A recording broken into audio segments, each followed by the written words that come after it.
En 1865, le tragique destin frappe la famille impériale russe. Le tsarévitch Nicolas Alexandrovitch, héritier du trône, succombe à la méningite à Nice, dans la villa Bermond. Sa fiancée éplorée, la princesse Dagmar de Danemark, et son père, le tsar Alexandre II, jurent alors d'ériger un monument à sa mémoire sur le lieu même de son dernier souffle.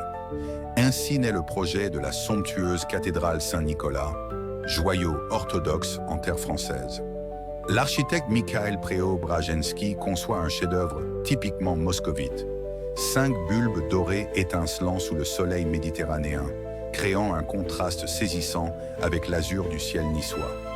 La construction, financée par la cassette personnelle du tsar, débute en 1903, portée par des artisans russes.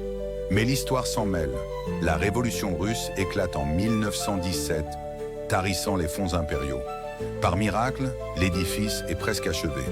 Secret peu connu, la basilique abrite une collection d'icônes rarissimes sauvées de la destruction bolchevique, transportées clandestinement vers Nice par des aristocrates fuyant le régime soviétique.